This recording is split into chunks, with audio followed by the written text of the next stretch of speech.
तो इस बंदे का नाम फेट है जो इस वर्ल्ड का सबसे कमजोर इंसान है। लेकिन जब उसे पता चलता है कि उसके पास एक ऐसी स्किल है जिसका यूज करके वो गॉड से भी ज्यादा पावरफुल बन सकता है और फिर उसे उस स्किल का यूज करके दुनिया के सबसे खतरनाक मॉन्स्टर को भी हराना है, लेकिन इसके बीच में हमें काफी सारा एक्शन देखने को मिलेगा। तो कहानी की शुरुआत में हम एक व्यापारी को देखते हैं जो माउंटेन के बीच से जा रहा था। तभी काफी सारे गोबलिन उसके ऊपर अटैक कर देते हैं। गोबलिन्स को देखकर वो व्यापारी काफी डर जाता है और चिल्लाकर मदद मांगने लगता है। तभी वहां पर कुछ वॉरियर्स आ जाते हैं और उन गोबलिन्स को मारकर व्यापारी को बचा लेते हैं। फाइट के बाद वेरियर्स टाउन में घूम रहे होते हैं और अब हमें हमारे कहानी के मेन कैरेक्टर को दिखाया जाता है कि उन वेरियर्स को देखकर जलने लगता है, क्योंकि उन वेरियर्स के पास काफी अच्छी स्किल है और फेट के पास गिल्डनी नाम की एक बेकार सी स्किल है जिसकी वजह से उसे भूख लगती रहती है और इसी वजह से उसे वहां पर गेट कीपर का काम करना पड़ रहा है। हम होली नाइट्स को देखते हैं जिन्हें इस वर्ल्ड में सबसे पावरफुल माना जाता है, लेकिन कोई भी इन्हें पसंद नहीं करता क्योंकि ये लोगों के साथ बहुत बुरा पेश आते हैं। इसके बाद हम देखते हैं कि एक आदमी का फल होली नाइट के पैरों में आकर गिर जाता है, तो वो लोग उस आदमी को बहुत बुरा मारते हैं और उससे कहते हैं कि तुम लोगों को हमेशा अपनी औकात पता होनी चाहिए। इसके बाद हम फेट को देखते हैं जहाँ पर वही होली नाइट आ जाते हैं और फेट के सामने पैसे फेंकते हैं और उससे कहते हैं पैसे उठाने को। जब फेट पैसे को उठाता है तो वो उसके हाथ के ऊपर अपना पैर रख देते हैं और उसे बहुत ही ज्यादा मारते हैं। फेट की गिल्योटिनी स्किल की वजह से उसके पेट से आवाज आने लगती है, जिसे सुनकर वो लोग फेट को और भी ज्यादा मारते हैं क्योंकि उन्हें लगता है कि फेट उनकी बेइज्जती कर रहा है। फेट मन में गॉड से पूछ रहा होता है कि मुझ जैसे कमजोर इंसान के पास एक बेकार सा स्किल है, लेकिन जिसे इस स्किल की कोई भी जरूरत नहीं थी, उनके पास गॉड की जैसी स्किल्स है, तो क्या हम जैसे लोगों को इस वर्ल्ड में जीने का कोई भी हक नहीं है। तभी वहां पर एक और होली नाइट आती है जिसका नाम रॉक्सी होता है। वो उनसे कहती है कि ये तुम क्या कर रहे हो, होली नाइट का काम लोगों को बचाने का है, उन्हें मारने का नहीं। जिस पर वो कहते हैं कि होली नाइट का काम गरीबों को नौकरी देना भी होता है। अब रॉक्सी कहती है कि तुम अपना काम इस गरीब आदमी से करवाते हो तो तुम इसके बदले में इसे थोड़ी इज्जत भी नहीं दे सकते। और अब होली नाइट आपस में लड़ाई नहीं कर सकते, जिस वजह से वो तीनों वहां से चले जाते हैं। और फिर रॉक्सी फेट से पूछती है क्या तुम ठीक हो, और वो अपने स्कार्फ से उसके चेहरे को साफ करती है। फिर वो उससे कहती है कि अगर वो लोग दोबारा तुम्हारे साथ ऐसा करते हैं तो मुझे बताना। पर फेट रॉक्सी को कोई जवाब नहीं दे पाता और वो वहां से चला जाता है। और अब फेट एक बार में चला जाता है और उस बार का बारटेंडर उसका दोस्त होता है। वो उससे कहता है कि यहाँ पर जो बंदा काम करता था उसे उन लोगों ने बहुत ज्यादा टॉर्चर किया जिस वजह से वो मारा गया, और एक दोस्त होने के नाते वो ये नहीं चाहता था कि उसके दोस्त के साथ भी ऐसा हो। फेट को पता था कि वो बारटेंडर सच बोल रहा है, लेकिन उसके पास कोई दूसरा रास्ता नहीं था क्योंकि वो दूसरा काम नहीं जानता। वो सोचता है कि अगर उसके पास कोई दूसरी स्किल होती तो बहुत अच्छा होता। वो होली नाइट जितना पावरफुल तो नहीं बनना चाहता, लेकिन अगर उसके पास वेरियर या ब्लैक जैसा कोई दूसरी स्किल होती तो उसकी लाइफ और भी अच्छे से बीत सकती थी। अब फेट यहाँ पर कुछ चोरों को कैसल के अंदर जाते हुए देख लेता है और वो ये सब रॉक्सी को बताता है। अब रॉक्सी उन चोरों को पकड़ने के लिए चली जाती है और फेट को गेट पर खड़ा कर देती है। अब फेट को अंदर से तलवारों के टकराने की और लोगों के चिल्लाने की आवाज आने लगती है। तभी अचानक वो देखता है कि एक चोर रॉक्सी से बचकर बाहर आ गया है, जिसे देखकर वो घबरा जाता है और वहां से भागने ही वाला होता है। पर तभी उसे रॉक्सी की याद आती है और वो कहता है कि ये काम रॉक्सी ने उसे दिया है, अगर वो यहाँ से चला गया तो रॉक्सी का दिल टूट जाएगा, इसीलिए वो लड़ने का फैसला करता है। और अब वो उसे रोकने की कोशिश करता है, लेकिन चोर बहुत स्पीड में था जिसकी वजह से फेट का भाला उसे लग जाता है और उस चोर की वहीं पर डेथ हो जाती है। और अब हम देखते हैं कि फेट की ग्लूटिनी स्किल एक्टिवेट हो जाती है। अभी वहां पर रॉक्सी आती है और उससे कहती है कि तुम ठीक हो ना, तुम्हें कहीं चोट तो नहीं लगी। अब फेट नोटिस करता है कि वो रॉक्सी के मन की बात को भी सुन सकता है, जिसे सुनकर वो थोड़ा शॉक होता है। तभी रॉक्सी ये देखकर बहुत ही खुश हो जाती है कि फेट अपने से भी ज्यादा ताकतवर किसी आदमी को हरा सकता है। वो उससे कहती है कि अगर ये आदमी यहाँ से चला जाता तो मेरे लिए बहुत मुश्किल हो जाती, इसलिए रॉक्सी थैंक्स के तौर पर उसे अपने घर पर काम करने का ऑफर देती है और उससे कहती है कि तुम किसी कीड़े की तरह यहाँ पर मरना चाहते हो या मेरे घर पर काम करके एक अच्छी जिंदगी जीना चाहते हो। फेट कहता है कि अगर मैं यहाँ से चला गया तो इस गेट को देखने का काम कौन करेगा, जिस पर रॉक्सी कहती है कि यह काम होली नाइट्स का है, तुम्हारा नहीं, और तुम्हारी जगह पर काम करने के लिए और भी बहुत लोग हैं। जिसके बाद हम देखते हैं कि फेट अपने स्टेटस को चेक करता है और काफी शौक हो जाता है। वो देखता है कि उसके पास माइंड रीडिंग और इन्फेक्शन की स्किल आ चुकी है और उसके स्टेट्स भी काफी बढ़ चुके हैं, जिसका यूज करके वो गोब्लिन्स को भी आसानी से मार सकता है। वो एक सूट खरीदने का डिसीजन लेता है, जिसके बाद वो सूट की दुकान पर चला जाता है, लेकिन उसके पास ज्यादा पैसे नहीं होते। उसके पास सिर्फ 2 सिल्वर कॉइन होती हैं, जिसे कि उसने 5 साल मेहनत करने के बाद इकट्ठा किए थे। लेकिन दुकान का शॉपकीपर उसे बताता है कि इतने पैसों में तो वो स्वॉर्ड नहीं खरीद सकता, लेकिन यहाँ पर कुछ सेकंड हैंड स्वॉर्ड हैं जिन्हें वो खरीद सकता है। अब अपनी अप्रेजल स्किल का यूज करके फेट तलवार को चेक करने लगता है, लेकिन तभी एक स्वॉर्ड उससे बात करने लगती है, जिसे देखकर फेट काफी हैरान होता है। वो उससे कहती है कि मुझे तुम्हारी ग्लूटेनी स्किल के बारे में पता है और अगर तुम मुझे परचेस करते हो तो मैं तुम्हें कुछ ऐसे सीक्रेट बताऊंगा जो कि तुम्हें दूसरी कोई स्वॉर्ड नहीं बता सकती। फेट को ये स्वॉर्ड पसंद आती है, इसलिए वो उस स्वॉर्ड को खरीद लेता है, लेकिन फेट मन ही मन सोच रहा होता है कि मैंने गेट शॉपकीपर के काम को तो छोड़ दिया है, लेकिन इससे वो लोग गुस्सा न हो जाए क्योंकि ये उसके लिए बहुत बड़ी प्रॉब्लम बन सकती है। अब दूसरी तरफ हम होली नाइट्स को देखते हैं जो कि कह रहे होते हैं उस फेट ने वैलेरी फैमिली को छोड़कर रॉक्सी फैमिली में जाने का डिसीजन लिया है, तो हमें उसकी औकात उसे दिखा देनी चाहिए। लेकिन रैफेल कहता है कि वैलेरी फैमिली और रॉक्सी फैमिली दोनों ही किन का हिस्सा है, इसलिए फेट किसके लिए काम करता है ये मैटर नहीं करता। अब ये सुनकर मैमल थोड़ा गुस्सा हो जाती है और उससे कहती है कि तुम अपने आप को बहुत स्मार्ट समझते हो, इतना पढ़ के तुम क्या ही करना चाहते हो। पर रेफल कहता है कि मैं इमोर्टल बनना चाहता हूँ। ये सुनकर मैमल हंसने लगती है। अब हमें फेट का सीन दिखाया जाता है जहाँ पर वो गोब्लिन्स के मैदान में आ जाता है और अपनी स्वॉर्ड और ग्लूटिन स्किल को टेस्ट करने के लिए। अब हम देखते हैं कि आसमान का कलर चेंज होकर पर्पल हो जाता है और एक गोब्लिन्स फेट के ऊपर अटैक करता है, लेकिन फेट यहाँ पर इतना पावरफुल हो चुका है कि वो एक के बाद एक सारे गोब्लिन्स को मार देता है और जितनी बार वो गोब्लिन्स को मारता है उसकी ग्लूटिन स्किल एक्टिवेट हो जाती है और उसकी ताकत और स्टेट बढ़ने लगते हैं। अब फेट यहाँ पर नोटिस करता है कि ये पहली बार है कि उसे गोब्लिन्स को मारने के बाद भूख नहीं लग रही है और फिर फेट की स्वॉर्ड उसे उसकी ग्लूटिनी स्किल के बारे में बताती है। वो कहती है कि जब नॉर्मली कोई वॉरियर किसी मॉन्स्टर को मारता है तब उसकी एक्सपी मिलती है जिससे कि उसका लेवल अप होता है, लेकिन ग्लूटिनी स्किल में ऐसा कुछ नहीं है। ग्लूटिनी स्किल का यूज करके तुम जिस भी इंसान को मारते हो तो तुम्हारा लेवल अप तो नहीं होता, लेकिन बदले में तुम्हें उसके सारे स्किल्स और स्टेट्स मिल जाते हैं। हम देखते हैं कि कुछ एडवेंचर यहाँ पर आने लगते हैं जिसे देखकर वो स्वॉर्ड फेट को छुपने के लिए कहता है और कहता है कि तुम्हारी ग्लूटिनी स्किल के बारे में किसी को भी पता नहीं चलना चाहिए क्योंकि ये एक ऐसी स्किल है जो आत्माओं को खाती है। तब फेट कहता है कि फिर तो मैं अकेला पड़ जाऊंगा, जिस पर वो स्वॉर्ड कहता है कि तुम अकेले नहीं पड़ोगे, मैं हमेशा तुम्हारे साथ रहूंगा। फेट यहाँ से जाने ही वाला होता है पर तभी स्वॉर्ड उसे रोक देती है और कहती है कि तुम्हें इन गोब्लिन्स के ईयर को काट लेना चाहिए क्योंकि मार्केट में तुम्हें इसके बहुत अच्छे पैसे मिल जाएंगे। इसके बाद फेट उन गोब्लिन्स के ईयर को काट लेता है और मार्केट में सेल कर देता है जिससे उसे 3 सिल्वर कॉइन और 8 ब्राउन कॉइन मिल जाते हैं। फेट यहाँ पर बहुत खुश होता है। वो कहता है कि आज तो मैं मीट खाऊंगा। तभी स्वॉर्ड उससे कहता है कि तुम्हें सबसे पहले मेरी मेंटेनेंस पर ध्यान देना चाहिए। फेट यहाँ से जा ही रहा होता है पर तभी वो एक बंदे से टकरा जाता है और उसके साथ एक छोटी सी बच्ची होती है जो कि फेट से कहती है कि मेरी मदद करो। फेट उस लड़की की मदद करने की सोचता है और उस आदमी के ऊपर अपनी अप्रेजल स्किल का यूज करता है। अब अप्रेजल करने के बाद फेट को पता चलता है कि वो आदमी उससे ज्यादा पावरफुल है, लेकिन वो उस लड़की को इस तरह से जाने नहीं दे सकता। अभी वो आदमी उस लड़की को एक जगह पर कैद कर देता है और उससे कहता है कि तुम जैसे कीड़ों का इस दुनिया में कोई काम नहीं है, लेकिन फिर भी होली नाइट तुम जैसे कीड़ों को अपना खिलौना बनाना बहुत पसंद करते हैं। मैं तुम्हें होली नाइट्स को बेच दूंगा। तुम्हें तो मेरा शुक्रगुजार होना चाहिए कि तुम मेरी वजह से होली नाइट का खिलौना बनोगी। अब हम फेट को देखते हैं जो कि उनकी सारी बातें सुन रहा होता है पर तभी उसका स्वॉर्ड उससे कहता है कि तुम्हें यहाँ से चला जाना चाहिए क्योंकि ये आदमी तुमसे ज्यादा पावरफुल है। अगर तुम यहाँ से नहीं गए तो तुम्हारी जान भी जा सकती है। सर फेट कहता है कि अब जाकर तो मैं कुछ करने के काबिल हुआ हूँ। अगर कोई मेरी आंखों के सामने मुसीबत में होगा तो मैं उसकी मदद जरूर करूंगा। अब हमें एक चर्च का सीन दिखाया जाता है जहाँ पर अनाथ बच्चों को खाना खिलाया जाता है। यहाँ पर एक सिस्टर बच्चों से कह रही होती है वो होली लेवलास थी जिन्होंने हमारी दुनिया को बनाया था और जाते जाते गॉड ने हमें खास शक्तियाँ दी जिन्हें स्किल कहते हैं। तभी एक बच्चा कहता है कि कुछ लोगों को वेरियर और होली नाइट जैसे स्किल दिए जाते हैं, लेकिन ज्यादातर लोगों के पास अच्छी स्किल नहीं होती। गॉड ने ये अच्छा नहीं किया। तभी वहाँ पर एक और सिस्टर आती है। वो कहती है कि मैंने सारा को हर जगह ढूंढा लेकिन वो मुझे कहीं नहीं मिली। दूसरी तरफ हम फेट को देखते हैं जो कि उस आदमी के जाने के बाद लड़की के पास आता है और कहता है कि चिंता मत करो, मैं तुम्हें कुछ नहीं होने दूंगा। अभी वहाँ पर वो आदमी आ जाता है। वो कहता है कि अगर मैं तुम्हारी जगह पर होता तो ऐसा कभी नहीं करता। तभी स्वॉर्ड कहता है कि इस आदमी को लग रहा है कि तुम उसे नहीं हरा सकते, तुम्हें इस चीज का फायदा उठाना है। तभी फेट वहाँ से भागने लगता है लेकिन वो आदमी धीरे धीरे उसका पीछा करने लगता है क्योंकि उसे पता था कि वो आसानी से फेट को हरा सकता है। लेकिन तभी फेट अचानक से उसके ऊपर अटैक कर देता है। उस आदमी ने इसके बारे में नहीं सोचा था जिस वजह से वो आदमी यहाँ पर थोड़ा घायल हो जाता है। इसके बाद वो अपने लाइटनिंग स्वॉर्ड अटैक को करता है जो कि काफी खतरनाक अटैक है, लेकिन हम देखते हैं कि फेट उसकी तलवार को ही बीच में से काट देता है और उसके सीने में तलवार घुसाकर उससे पूछता है कि तुम्हें यहाँ पर किसने भेजा है, जिस पर वो आदमी बताता है कि उसे यहाँ पर हेडो ने भेजा है। तभी फेट को याद आता है कि हेडो ने बचपन में उसके साथ भी ऐसा ही किया था। अब फेट उस लड़की से कहता है कि तुम्हें डरने की कोई जरूरत नहीं है, जिसके बाद फेट उसे एक शॉप पर लेके जाता है और उसे मीट खिलाता है। मीट खाकर वो लड़की बहुत खुश होती है और कहती है कि इससे पहले मैंने कभी मीट नहीं खाया था। अब ये सुनने के बाद फेट उसे अपना मीट भी दे देता है। इसके बाद फेट उस लड़की को चर्च वापस छोड़ आता है जहाँ पर सिस्टर और वो लड़की दोनों फेट को थैंक यू बोलते हैं। फेट ये सुनकर थोड़ा हैरान होता है क्योंकि इससे पहले फेट को किसी ने भी थैंक यू नहीं बोला है। अब फेट उस लड़की से कहता है कि अगर तुम हर परेशानी का सामना करते हो तो तुम्हें एक दिन खुशी जरूर मिलेगी। फेट यहाँ से जाने लगता है लेकिन तभी उसका स्वॉर्ड उसे बताता है कि उस आदमी को मारने के बाद उसे एक और न्यू स्किल मिल चुकी है जिसका यूज करके वो डबल काउंटर अटैक को एक ही बार में कर सकता है। फेट कहता है कि वो आदमी भी तो यही अटैक कर रहा था, जिस पर स्वॉर्ड कहता है कि अगर वो आदमी थोड़ा और फास्ट होता तो तुम्हारी जान भी जा सकती थी। अब ये सुनने के बाद फेट को स्वॉर्ड के ऊपर गुस्सा आने लगता है, क्योंकि ये बात स्वॉर्ड ने उसे अब बताई थी। अब स्वॉर्ड फेट से कहता है कि तुम्हें रॉक्सी के यहाँ पर जाने से पहले कुछ कपड़े खरीद लेने चाहिए, क्योंकि इन कपड़ों में तुम बिल्कुल भिखारी लग रहे हो। दूसरी तरफ हम बारटेंडर और उसके दोस्त को बात करते हुए देखते हैं, जिनसे हमें पता चलता है कि हार्ट ऑफ हट के पहले head Lord mason divine dragon के हाथों मारे जा चुके हैं और अभी हार्ट ऑफ हट को रॉक्सी लीड कर रही है। अब अगले दिन फेट रॉक्सी के घर पहुंचता है। वो काफी हैरान होता है क्योंकि ये जगह बहुत बड़ी थी। इसके बाद रॉक्सी फेट को आवाज देती है, जहाँ पर फेट रॉक्सी को देखकर कुछ नहीं बोल पाता। फिर वो कहता है कि लेडी रॉक्सी, आज तो आप बहुत ही खूबसूरत लग रही हैं। अब ये सुनकर रॉक्सी शर्मा जाती है, जिसके बाद वो उसे अपने फादर की ग्रेव के पास लेकर आती है। बताती है कि ये उसके फादर की ग्रेव है। 5 दिन पहले ड्रैगन अटैक के कारण उसके फादर की डेथ हो गई। रॉक्सी उसे बताती है कि अगर ये कोई नॉर्मल ड्रैगन होता तो उसके फादर उसे बहुत ही आसानी से हरा देते, लेकिन ये एक डिवाइन ड्रैगन है और हजारों सालों में आज तक इसे कोई भी नहीं हरा पाया है। लेकिन उसे अपने पापा के ऊपर कोई भी दुख नहीं है, बल्कि उसे अपने पापा के ऊपर प्राउड होता है। अब फेट सोचता है कि इतनी मुश्किल हालातों में भी रॉक्सी मेरा ख्याल रख रही थी। ये सोचकर फेट को अपने ऊपर बहुत गुस्सा आता है। और आज रॉक्सी हट परिवार में फेट का पहला दिन है, इसलिए रॉक्सी हाथ मिलाकर उसकी शुरुआत करती है, लेकिन किसी बहाने से फेट रॉक्सी को डिस्ट्रैक्ट कर देता है, क्योंकि जब भी फेट किसी को छूता है तो उसकी mind reading skill automatically activate हो जाती है। जिसके बाद रॉक्सी फेट को हारू से मिलवाती है, जो कि यहाँ की हेडमेड होती है। अब हारू उसे उसका काम बताती है, जो कि यहाँ पर घास काटना और पौधे का ख्याल रखना है। जिसके बाद फेट को भूख लगने लगती है। तब रॉक्सी उसे मीट खिलाती है। मीट को खाने के बाद फेट बहुत ही खुश हो जाता है, क्योंकि उसने बहुत सालों के बाद मीट खाया है। अब कुछ दिन काम करने के बाद फेट की वहाँ पर दूसरे नौकरों से भी दोस्ती हो जाती है। वो उससे कहते हैं कि हमें पहले लगता था कि तुम एक पागल आदमी हो जो हमेशा अपनी स्वॉर्ड के साथ बात करता रहता है, लेकिन अब हम समझ गए हैं कि तुम दिल के बहुत ही अच्छे इंसान हो। अभी वहाँ पर हारू आ जाती है। वो फेट को बताती है कि उसे रॉक्सी ने बुलाया है। फेट को पता चलता है कि रॉक्सी ने उसे नाश्ता करने के लिए बुलाया है, जहाँ पर फेट कुछ और ही सोच रहा होता है। तभी रॉक्सी उसे आवाज देती है, जिसे देखकर फेट थोड़ा हैरान हो जाता है, क्योंकि रॉक्सी ने उसे इस बार फेक कहकर बुलाया है। उसके फादर भी उससे फेक कहकर बुलाया करते थे, लेकिन उन्हें भी एक मोस्टर ने मार दिया। तब रॉक्सी कहती है कि तुम मेरी फैमिली का एक हिस्सा हो, इसलिए मैं तुम्हें आज से फेक कहकर बुलाया करूंगी। ये सुनकर फेट शर्मा जाता है, पर तभी अचानक से फेट का सर घूमने लगता है और वो बेहोश हो जाता है। जब उसकी आंख खुलती है तो वो अपने आप एक रूम में पाता है, जहाँ पर रॉक्सी की उसे एक चिट्ठी मिलती है, जिसमें लिखा होता है कि आज तुमने बहुत काम कर लिया, इसलिए तुम्हें आराम कर लेना चाहिए। फेट अपनी तलवार ग्रीड से पूछता है कि ये मुझे क्या हो रहा है। पहले तो मैं अपनी भूख को बर्दाश्त कर लेता था, लेकिन अब नहीं। जिस पर स्वॉर्ड उसे बताता है कि जब एक बार ग्लूटिनी स्किल एक्टिवेट हो जाती है तो उसे आत्माओं की भूख लगती रहती है, और वो जितने लोगों को मारेगा उतना पावरफुल बनता जाएगा, और वो जितना पावरफुल बनता जाएगा उसकी भूख उतनी ही बढ़ती जाएगी। और अगर वो मोस्टर को मारना बंद कर देता है तो या तो फिर वो भूख से मर जाएगा, या फिर बेकाबू होने पर वो किसी को भी मार देगा। जिस पर फेट कहता है कि फिर तो मैं एक मोस्टर की तरह बन जाऊंगा। तब वो स्वॉर्ड उसकी मदद करता है और उसे बताता है कि उसकी भूख बढ़ने पर उसकी आंखें रेड हो जाएंगी। और जब फेट अपने आप को शीशे में देखता है तो वो काफी हैरान हो जाता है, क्योंकि उसकी आंखें अब पूरी तरह से लाल हो चुकी हैं। जिसके बाद वो अपना चेहरा ढककर टाउन से बाहर चला जाता है और अपनी भूख को मिटाने के लिए गोब्लिन्स के इलाके में चला जाता है। और बहुत सारे गोब्लिन्स को मारने के बाद भी उसकी भूख नहीं मिटती है। तब वो 100 गोब्लिन्स को मार देता है, जिसके बाद उसकी भूख शांत हो जाती है। फेट यहाँ से जाने ही लगता है, लेकिन तभी उसके सामने गोब्लिन किंग आ जाता है, जिसके पास ऑटो रिकवरी स्किल है, जिसका यूज करके वो घायल होने के बाद भी लड़ सकता है। फेट उस गोब्लिन किंग को अप्रेस करता है और उसे पता चलता है कि गोब्लिन किंग की पावर और उसकी पावर में ज्यादा फर्क नहीं है, इसलिए वो उससे लड़ने के लिए चला जाता है और उसके हाथ को काट देता है। जिस वजह से वो गोब्लिन किंग गुस्सा हो जाता है और फेट के ऊपर अटैक करने लगता है, लेकिन फेट उसके अटैक से बचकर उसे मार देता है, जिस वजह से उसे ऑटो रिकवरी स्किल मिल जाती है। काफी सारे स्टेट भी अब फेट की ताकत इतनी ज्यादा बढ़ चुकी है कि वो अपनी स्वॉर्ड का लेवल अप कर सकता है, लेकिन इसकी जगह पर उसे अपनी सारी पावर स्वॉर्ड को देनी होगी, सिर्फ स्किल को छोड़कर। जिस वजह से फेट यहाँ पर थोड़ा हिचकिचाने लगता है, लेकिन फिर वो अपनी सारी पावर उस स्वॉर्ड को दे देता है। और फेट महसूस कर रहा होता है कि उसके अंदर से सारे स्टेट निकलकर स्वॉर्ड के अंदर चले जाते हैं, जिस वजह से स्वॉर्ड लेवल अप होकर एक बो में ट्रांसफर हो जाता है। उस बो की पावर है कि वो ऑटोमेटिकली एरो बना सकता है और उसका एरो कभी भी खाली नहीं जा सकता। तभी वहाँ पर एक गोब्लिन आता है, जिसे देखकर वो स्वॉर्ड कहता है कि चलो उस गोब्लिन के ऊपर निशाना लगाओ। और अब फेट उस गोब्लिन के ऊपर निशाना लगाता है तो वो देखता है कि एरो सीधा जाकर उस गोब्लिन को लग गया है और वो मर गया है। जिसके बाद फेट सभी गोब्लिन्स के ईयर को काट लेता है और उसे एक चर्च में रख जाता है, कि वो अपनी लाइफ और भी अच्छे से स्पेंड कर सकेंगे। जिसके बाद एपिसोड 2 यहीं पर एंड हो जाता है। अगर आपको इस एनीमे का नेक्स्ट पार्ट चाहिए तो कमेंट कर देना और वीडियो को लाइक करके चैनल सब्सक्राइब कर लेना।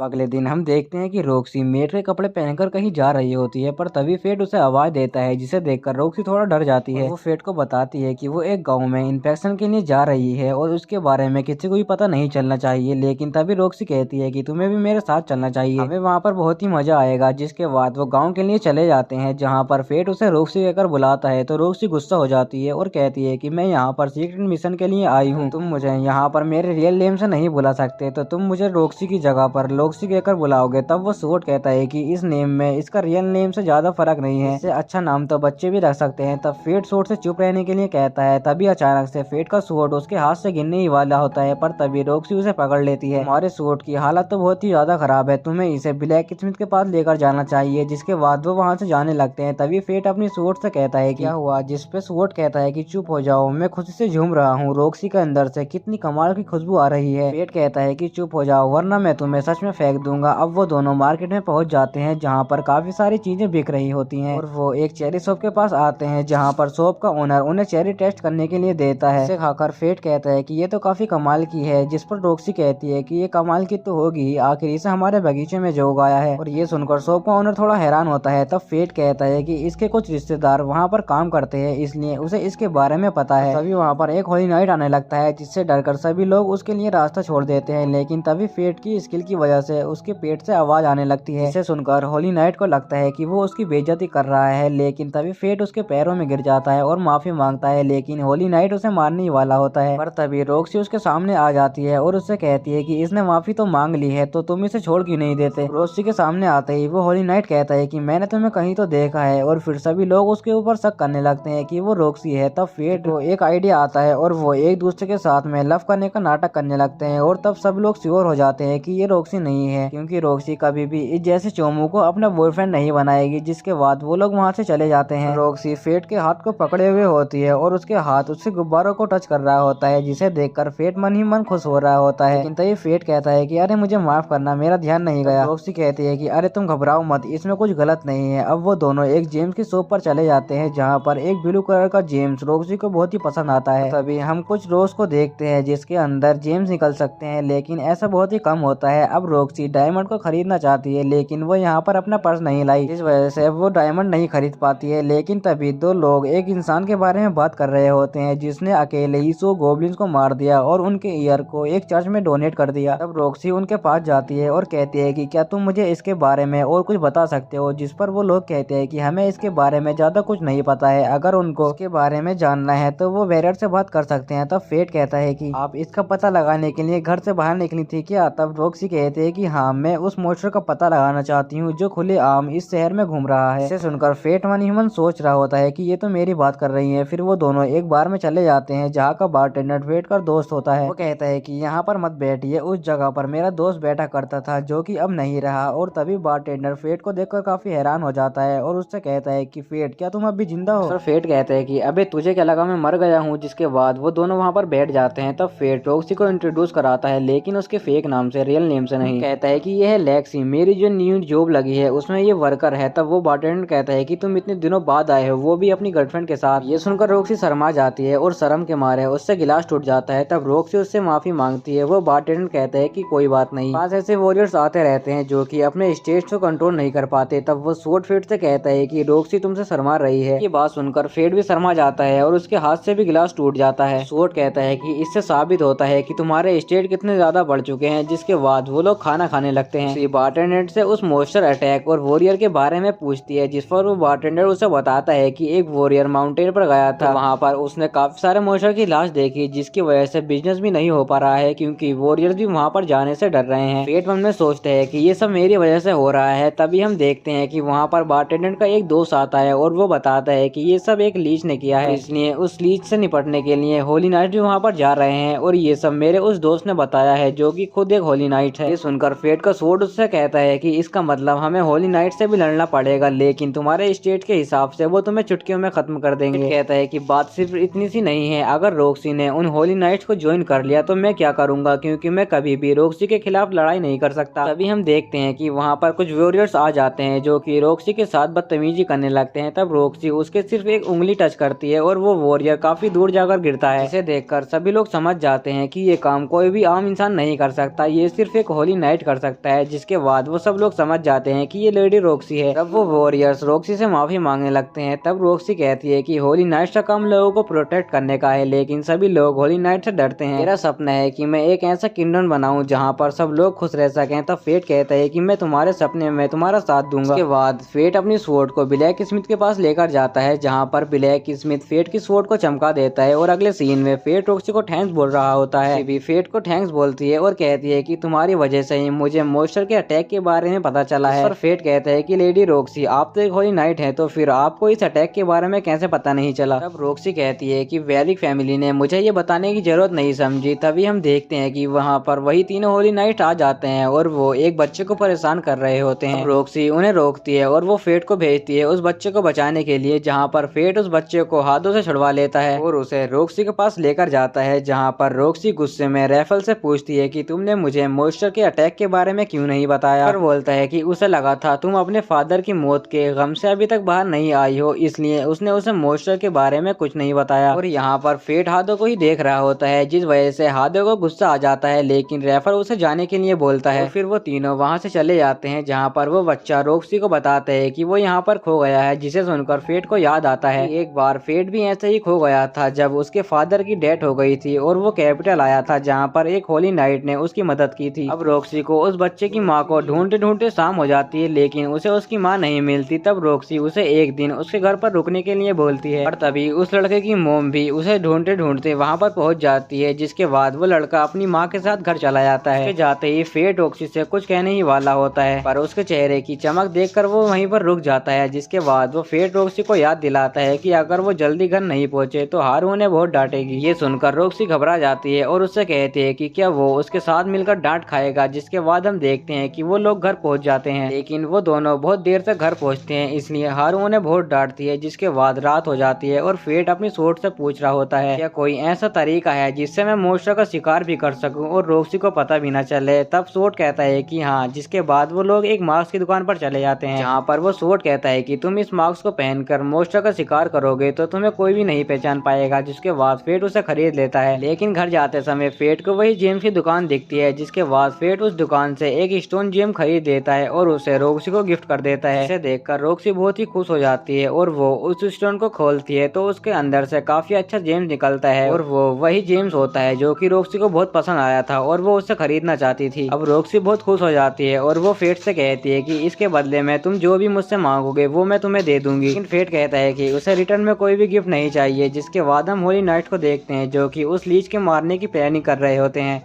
और यहाँ अगले दिन एडवेंचर को फिर से गोब्लिन्स की लाश मिलती है, लेकिन इस बार फेट भी उनके सामने खड़ा होता है, जिसे सब कोप द लिस्ट के नेम से जानते हैं। वो यहाँ पर खुद को तैयार कर रहा होता है क्योंकि होली नाइट उसको मारने के लिए आने वाले हैं। तो क्या हुआ था चलिए जानते हैं। अब अगले दिन फेट अपना काम कर रहा होता है, पर तभी उसके पास रॉक्सी आती है और उससे कहती है उसके साथ एक सीक्रेट मिशन पर चलने के लिए। फेट मना करता है, लेकिन रॉक्सी जबरदस्ती उसे अपने साथ ले जाती है और अब वो कहीं जा रहे होते हैं, पर तभी रॉक्सी फेट से कहती है कि मैं यहाँ पर जितनी भी जमीन दिख रही है वो सब हमारी है। जिसके बाद रॉक्सी उसे अपने घर पर लेकर जाती है, जहाँ रॉक्सी की मॉम उनका वेलकम करने के लिए बाहर खड़ी होती है। तब रॉक्सी फेट को अपनी मॉम से मिलवाती है और कहती है कि ये हमारा नया सर्वेंट है। तभी रॉक्सी की मॉम फेट से पूछती है क्या वो रॉक्सी को पसंद करता है। अब ये सुनने के बाद वो दोनों शर्माने लगते हैं। तब उसकी मॉम कहती है कि मैं तो यहाँ पर मालिक के तौर पर पूछ रही थी, और ये सुनकर वो शांत हो जाते हैं। और अब फेट घुटने के बल बैठकर उसकी मॉम से कहता है कि वो रॉक्सी की इज्जत करता है और अगर उनकी इजाजत हो तो वो उसका दम तक साथ निभाएगा। अब ये सुनने के बाद वो दोनों इम्प्रेस हो जाते हैं और रॉक्सी शर्मा कर अपने रूम में चली जाती है। और यहाँ उसकी मॉम फेट से बोलती है कि मुझे यकीन नहीं होता कि मेरी रोने वाली बेटी एक होली नाइट बन गई है। फेट ये सुनकर हैरान हो जाता है क्योंकि रॉक्सी के स्वभाव से उस ग्रुप का पता ही नहीं चलता। दूसरी तरफ रॉक्सी अपने रूम में चली जाती है, जहाँ पर उसके फादर के साथ उसकी मेमोरी जुड़ी हुई थी। तभी रॉक्सी को भी याद आता है कि उसके फादर को भी यकीन नहीं था कि वो एक होली नाइट बन सकती है, लेकिन रॉक्सी का बचपन से ही सपना था कि वो एक होली नाइट बनेगी और अपने पापा की तरह ही ताकतवर बनेगी। और उसने अपने फादर से वादा भी किया था कि वो एक होली नाइट जरूर बनेगी, लेकिन रॉक्सी के होली नाइट बनने से पहले ही उसके फादर की डेथ हो गई। अब सीन चेंज होता है और हम फेट को देखते हैं, जो कि अंगूरों के खेतों में काम करवा रहा था। तभी एक सर्वेंट उसके पास आता है और उसे यहीं के अंगूरों का जूस पीने को देता है, जिसका स्वाद कमाल का था। और वो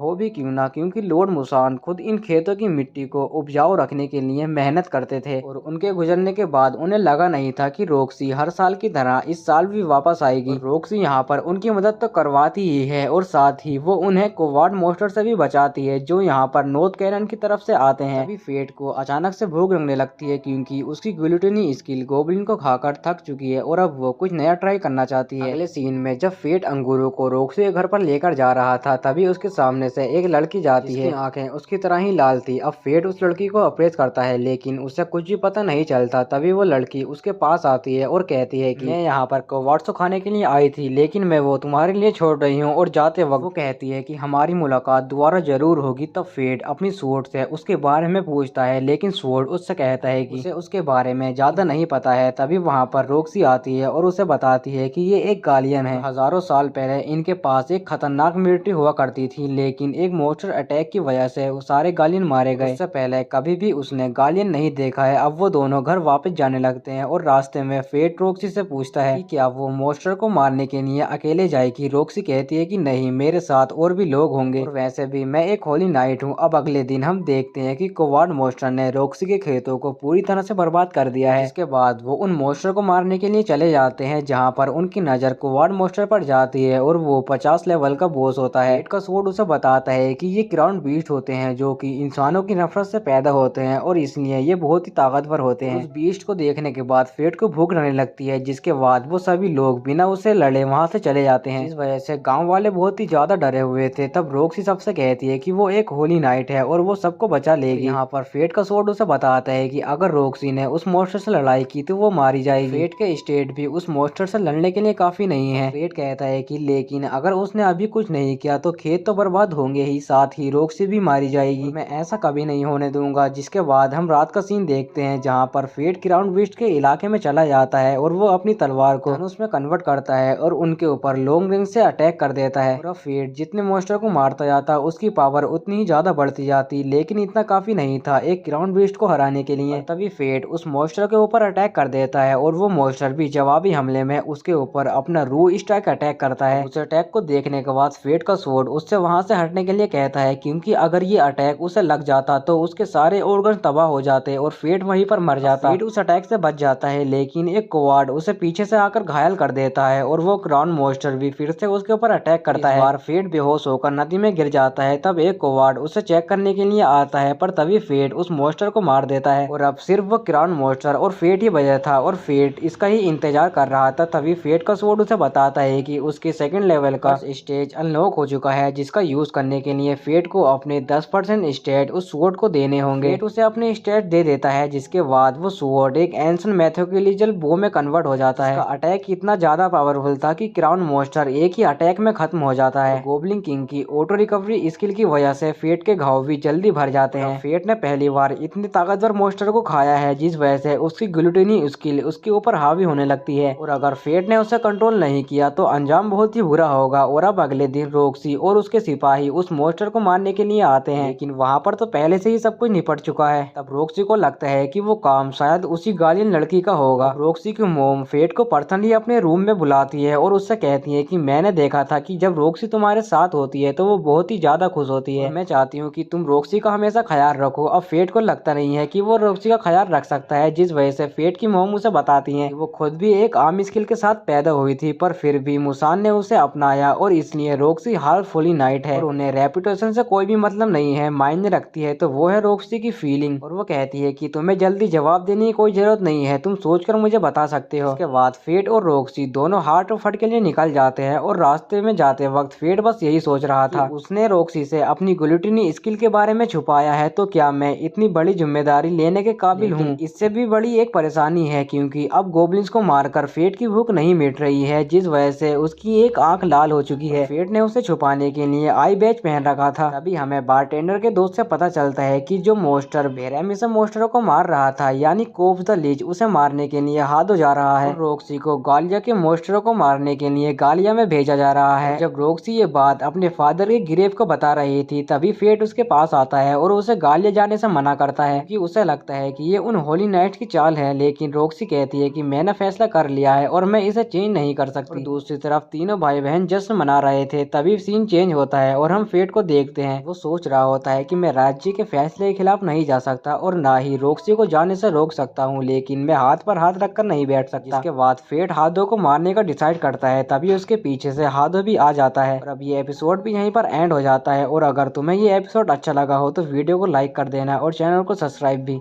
और अगर तुम्हें इस वीडियो का नेक्स्ट पार्ट चाहिए तो कमेंट में नेक्स्ट पार्ट लिख देना, ताकि मैं जल्दी से जल्दी इसका नेक्स्ट पार्ट ला सकूं। तो चलो मिलते हैं नेक्स्ट वीडियो में, तब तक के लिए बाय बाय।